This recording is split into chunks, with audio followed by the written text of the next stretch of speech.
यांनी आज काँग्रेस पक्षाच्या प्राथमिक सदस्यत्वाचा राजीनामा दिलेला आहे अशी बातमी आत्ताच आम्हा सर्वांना समजलेली आहे। ही बातमी ऐकून सर्व त्यांच्या सहकार्याने अतिशय धक्का बसलेला आहे।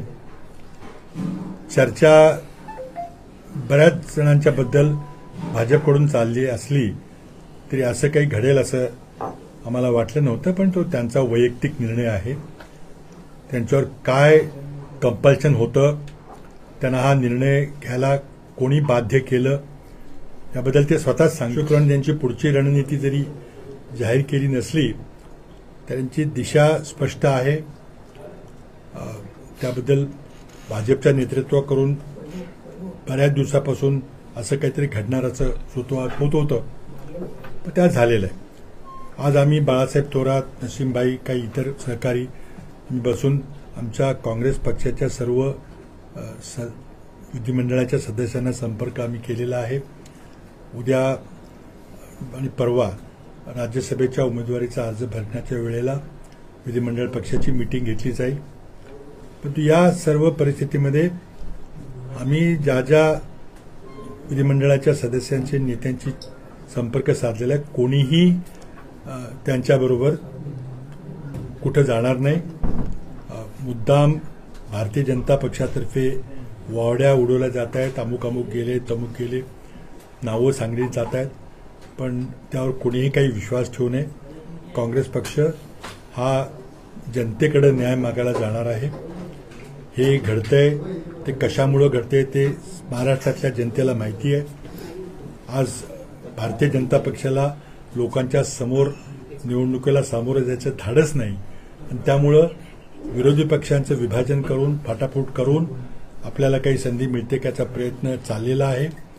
त्यामुळे जरी नेते मंडळी गेले तरी त्यांना मत देणारे मतदार, त्यांचे कार्यकर्ते आणि सर्वसामान्य जनता ही या नेत्यांच्या बरोबर कधीही जाणार नाही आणि निवडणुकीला जेव्हा ते सामोरं जातील तेव्हा त्याचं खरं चित्र त्यांना त्या ठिकाणी दिसेल। आज आम्ही आमचे सर्व सहकारी खंबीरपणे काँग्रेसच्या मागे उभे आहोत आणि हे जे दुर्दैवी निर्णय अशोकरावांनी घेतलेला आहे त्याबद्दल एक खंत व्यक्त करतो आणि ते काही योग्य निर्णय घेतील अशी अपेक्षा करतो, कारण त्यांनी इतकी वर्ष काँग्रेसमध्ये काम केलेलं आहे। काँग्रेसने त्यांना जे काही करायचं ते केलेलं आहे, ते महत्त्वाची पदं दिली होती, पण त्यांच्यावर का त्यांना बाध्य केलं गेलं हे काही समजत नाही।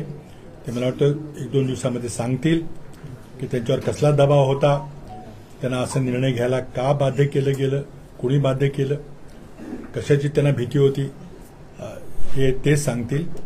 परंतु या ठिकाणी एवढंच मी सांगू इच्छितो की काँग्रेस पक्ष मजबूतीने येणाऱ्या राजकीय आव्हानाला सामोरं जाणार आहे आणि जरी अशोकराव गेले असले, दुर्दैवी घटना असली तरी मला वाटतं काँग्रेस पक्ष मजबूतीने येणाऱ्या आव्हानानं मोदी सरकार काँग्रेसमध्ये जे निर्णय घेतात किंवा स्टेटमध्ये जे निर्णय घेतात त्यांच्या सिस्टीमचा प्रॉब्लेम आहे। सो जे नेते सोडून चाललेत ते कुठे एक प्रकारे काँग्रेसच्या सिस्टीमबद्दल किंवा निर्णय कार्यपद्धतीबद्दल प्रश्न उपस्थित कोण कशाकरता सोडून चाललेला आहे आपल्याला माहिती आहे। काही दिवसापूर्वी आमचे ज्येष्ठ सहकारी माजी केंद्रीय मंत्री सोडून गेले, ते कशाकरता गेले, इतर कोणी कशाकरता गेले, आता यामध्ये फार खोलात जायची काही गरज नाही, सगळ्यांना माहिती आहे काय ते। तर त्यामुळे ते का गेले स्वतः विश्लेषण देते। 2 दिवसात त्यांनी सांगितलं। तर दुर्भाग्याचं आणि वाईट वाटणारं, खंत निर्माण करणारी गोष्ट आहे ही वस्तुस्थिती आहे।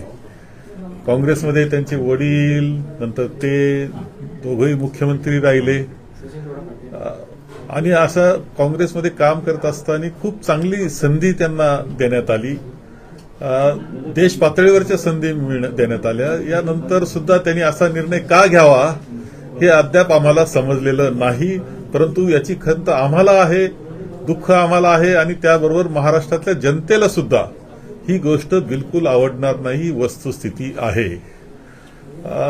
यामध्ये आणखी पुढे काय होणार हे आज आम्ही सांगू शकत नसलो तरी आम्ही पूर्णपणे काळजी घेणार आहोत। येणाऱ्या राज्यसभेची निवडणूक सुद्धा आम्ही काळजीपूर्वक लढवू आणि लोकसभेची जी निवडणूक आहे त्यामध्ये सुद्धा काँग्रेस पक्ष, मित्र पक्ष, आमची आघाडी एकत्र पद्धतीनं चांगली लढत